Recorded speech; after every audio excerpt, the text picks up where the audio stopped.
نحمده ونصلي على رسوله الكريم أما بعد فأعوذ بالله من الشيطان الرجيم بسم الله الرحمن الرحيم أرأيت الذي يكذب بالدين فذلك الذي يدع اليتيم ولا يحض على طعام المسكين فويل للمصلين الذين هم عن صلاتهم ساهون الذين هم يراءون ويمنعون الماعون أرأيت الذي يكذب بالدين کیا آپ نے دیکھا ہے اس شخص کو جو کہ روز جزا کو چھٹلاتا ہے فَذَلِكَ الَّذِي يَدْعُ الْيَتِيمَ بس یہ وہ شخص ہے جو یتیم کو دھکے دیتا ہے وَلَا يَحُضُّ عَلَى طَعَامِ الْمِسْكِينِ اور مسکین کو کھانا کھلانے کی ترغیب نہیں دیتا فَوَيْلٌ لِلْمُصَلِّينَ بس ہلاکت ہے نمازیوں کے لیے الذین هم عن صلاتهم ساہون وہ نمازی جو اپنے نماز سے غافل ہیں الذین هم یراءون وہ جو دکھلاوا کرتے ہیں وَيَمْنَعُونَ الْمَاعُونَ اور برتنے کی چیزیں ایک دوسرے کو نہیں دیتے روز جزا قیامت یہ ایک حقیقت ہے قرآن پاک کا بڑا مضمون جڑے ہوا ہے تو کئی دنیا میں ایسے لوگ پائے جاتے ہیں جو آخرت کو نہیں مانتے لیکن وہ مانے یا نہ مانے آخرت تو ایک حقیقت ہے اس نے تو آنا ہی آنا ہے فرمایا ارأیت الذی یکذب بالدین کیا تم نے اس شخص کو دیکھا ہے جو روز جزا کو آخرت کو جھٹلاتا ہے ارأیت الذی یکذب بالدین کہتے ہیں مالک یوم الدین روز جزا کا مالک تو جزا کا دن آنا ہے اس کو جو جھٹلائیں گے وہ تیاری نہیں کریں گے جب تیاری نہیں کریں گے تو خالی ہاتھ جائیں گے خالی ہاتھ جائیں گے تو پھر وہاں پر ان کے لیے پرابلم ہوگی مسئلہ ہوگا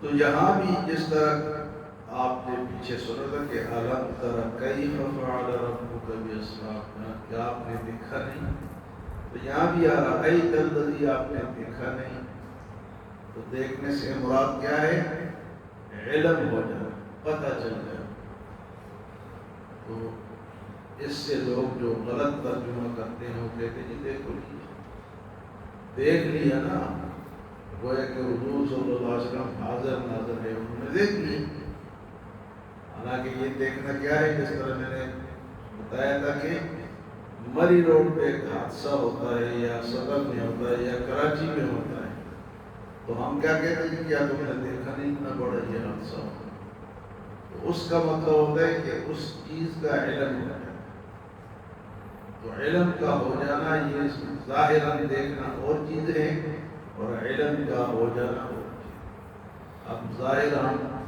اتنا ہی دیکھ سکتے جتنی ہماری آنکھیں کام کرتی ہیں اس مسجد سے باہر ہم نہیں دیکھ سکتے تو اس کا مطلب ہے کہ آپ نے دیکھا نہیں کیا مطلب کہ آپ کو اس کا علم ہو گیا پتہ چل گیا کیا پتا کہ اس شخص کے بارے میں جو روز جزا کو قیامت کو جھٹلاتا ہے فَذَلِكَ الَّذِي يَدْعُ الْيَتِيمَ یتیم کو دھکے دیتے ہیں یتیم جہاں بھی ہونے اس کا خیال لوگ نہیں رکھتے کوئی ادھر کہتے ہیں ادھر بیٹھو کوئی کہتے ہیں ادھر بیٹھو اس کے مال پہ قبضہ کرنے کی کوشش کرتے ہیں ہڑپ کرنے کی کوشش کرتے ہیں مکے میں جب کوئی بندہ فوت ہوتا تھا تو ابو جہل اس کے قریب جا کے کہتا کہ تم اپنا مال میرے حوالے کر دو، میں تمہارے بچوں کو خیال رکھوں گا۔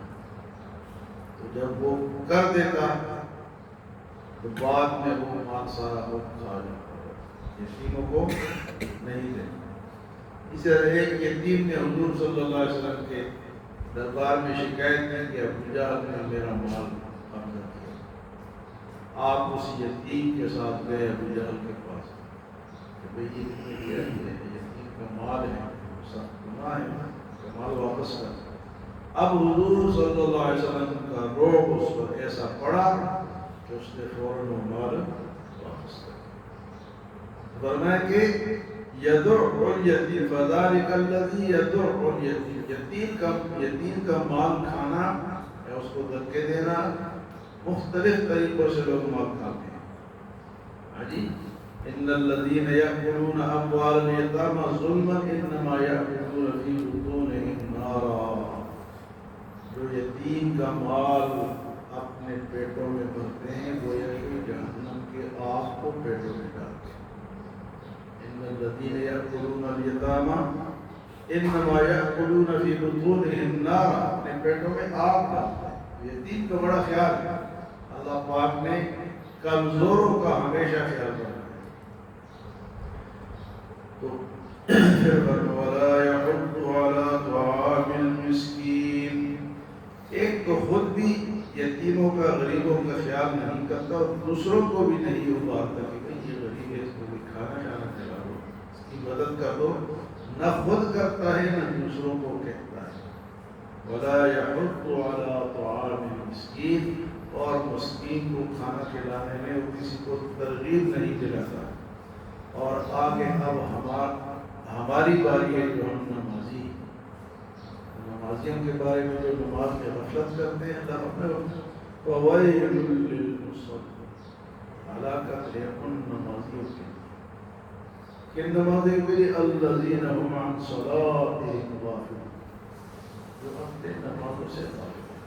تو ہم سب غافل ہیں، جب مرضی ہوتی ہے پڑھ لیتے ہیں، جب مرضی نہیں ہوتی تو نہیں پڑھتے۔ کئی آپ دیکھتے ہیں کہ ایک نماز میں نہیں ہے، کوئی دوسرے نماز میں نہیں ہے، کوئی تیسرے نماز میں نہیں ہے، کام کو ترجیح دیتے ہیں، نماز کو ترجیح۔ فرمایا ایسی نمازیوں کے لیے تو ہلاکت ہے، ویل جہنم کے ایک وادی کا بھی نام ہے۔ تو فرمایا کہ جو اپنے نمازوں سے غافل ہے، الذین هم عن صلاتهم ساہون، سہو کرتے ہیں، بھول جاتے ہیں۔ ایک تو نماز کے اندر بھولنا ہے، کوئی غلطی ہو گئی تو اس کا علاج کیا ہے؟ سجدہ سہو کرنا، اس کا علاج یہ ہے۔ وہ تو نماز کے اندر بھول کے تو سجدہ سہو کر لے، لیکن کئی ایسے مسلمان ہیں جو نماز کو ہی بھولے ہوتے ہیں۔ اللہ نے ایسے لوگوں کے لیے فوائل للمصلین، ایسے نمازیوں کے لیے ہلاکت ہے۔ الذین هم عن صلاتهم ساہون، جو اپنے نمازوں سے، ایک حدیث مبارک میں آتا ہے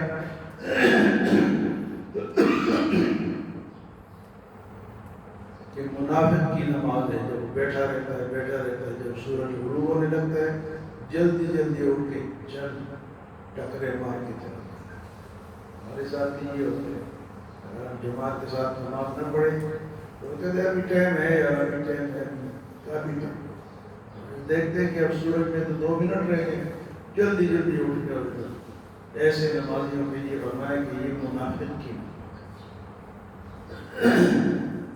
فرمایا یخادعون اللہ، اللہ کے ساتھ دھوکہ کرتے ہیں۔ تو یراؤن الناس ہوگا یذکرون اللہ الا قلیلا، اگر پڑھتے بھی ہیں تو جلدی جلدی پڑھتے ہیں اور اللہ کا ذکر اس میں بہت تھوڑا کرتے ہیں۔ تو فرمائے کہ ایسی نماز جو نماز سے غفلت کرتے ہیں اور اگر پڑھتے بھی ہیں تو دکھلاوا کرتے ہیں۔ دکھلاوے کی کوئی نیکی جو ہے وہ اللہ کے دربار میں قبول نہیں۔ قیامت کے دن اللہ فرمائیں گے جاؤ، تو نے کس کو دکھلایا تھا؟ والد صاحب کو دکھلایا تھا، محلے والوں کو دکھلایا تھا، فلاں صاحب کو، اپنے مالک جس کے ساتھ میں کام کرتا تھا اس کو دکھلایا تھا۔ اللہ فرمائیں گے جا کے اس سے اب اجر لو، اجر جا کے اس سے مانگو۔ نماز میں اخلاص پیدا کرو. ہم کس کے لیے پڑھتے ہیں؟ اللہ. بالکل سکون کے ساتھ ساکت ہو کے بالکل توجہ نماز کی طرف، خشوع و خضوع. تو یہ نماز ہوتی ہے. ہماری نماز کیا ہے؟ نماز میں کھڑے ہوتے ہیں، مولوی صاحب پڑھ رہے ہیں اور آپ جناب اپنی دکان کا حساب بتا رہے ہوتے ہیں. تو ہمیں ایسی نمازیوں کے لیے ہلاکت ہے جو اپنی نمازوں سے غافل ہے. اور تیسری چیز وہ یہ کرتے ہیں کہ الذین هم یراؤون، لوگوں کو دکھلاتے ہیں، دکھلاوا کرتے ہیں. تو یہ جو دکھلاوا ہے اس کو شرک اصغر کہا گیا ہے. ایک تو بڑا شرک ہوتا ہے، خود کے سامنے سجدہ کرتے ہیں، قبر کے سامنے کرتے ہیں، یہ تو بڑا شرک ہے. ایک ہے شرک اصغر. شرک اصغر کا مطلب ہے کہ نماز تو آپ اللہ کے لیے پڑھ رہے ہیں لیکن ساتھ کسی کو دکھلا رہے ہیں، وہ ہے کہ اس کو بھی آپ نے اللہ سمجھا ہوا ہے. جس کو آپ دکھلا رہے ہیں گویا یہ نماز کس کی ہوئی؟ اللہ کی نہیں ہوئی، اس بندے کی ہوئی جس کو ہم دکھلا رہے ہیں. تو وہ ہے کہ اس کو ہم نے اللہ کا شریک بنا دیا. خالص اللہ کے لیے پڑھیں گے. اور آخری بات اس سورت کی یہ ہے وَيَمْنَعُونَ الْمَاعُونَ، اور برتنے کی چیزیں اس سے مانگو تو وہ منع کرتے نہیں. برتنے کی چیزیں کیا ہے؟ آپ کے گھر میں مہمان آ گئے، آپ کو پتیلے کی ضرورت ہے، آپ کو ترمس کی ضرورت ہے، آپ کو کچھ پیالیوں کی ضرورت ہے. آپ پڑوسی سے مانگتے یا ہمارے گھر میں مہمان آئے ہوئے ہیں یا ہمارے والے ٹوٹ گئے، آپ ذرا دے دو.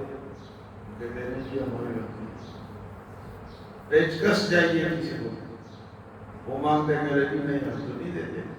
فلاس چاہیے، پانی کا پائپ چاہیے، حاجی کدال چاہیے، بیلچا چاہیے، کڑھائی چاہیے. تو یہ اللہ پاک نے معاشرے کو جوڑا ہے کہ ان چیزوں کو ایک دوسرے کو دیا، منع نہ کیا تو دنیا ختم ہو جائے گی. ایک پیچکس ہمارے پاس پڑا ہے اور ساری زندگی گزر گئی وہ پڑا ہی، ہم کسی کو دیتے نہیں ہیں کہ یہ خراب ہو جائے. برتنے کی چیزیں ایک دوسرے کو دینی چاہیے. میں ایک دفعہ سن رہا تھا کوئی کلپ ٹی وی پہ، تو ایک آدمی تھا، اس نے گھر میں الماعون وَيَمْنَعُونَ الْمَاعُونَ الماعون سٹور بنایا. الماعون سٹور. اب دیکھو لوگوں کی کیا کیا سوچے جو قرآن پہ عمل کرتے ہیں. الماعون سٹور، اس میں پیپ ہے، اس میں کدال ہے، اس میں تو چیزیں ہیں چھوٹی چھوٹی ضروریات کی، بجلی کی چیزیں ہو گئی، جو بھی آتا چاہیے آج یہ چاہیے لو، آج مجھے یہ چاہیے یہ لے لو، لیکن واپس کر دیں. تو معاون سٹور اس نے بنا کے رکھا. قرآن کی ایک آیت پہ کیسے لوگ کسی نے عمل کیا. فرمایا کہ جو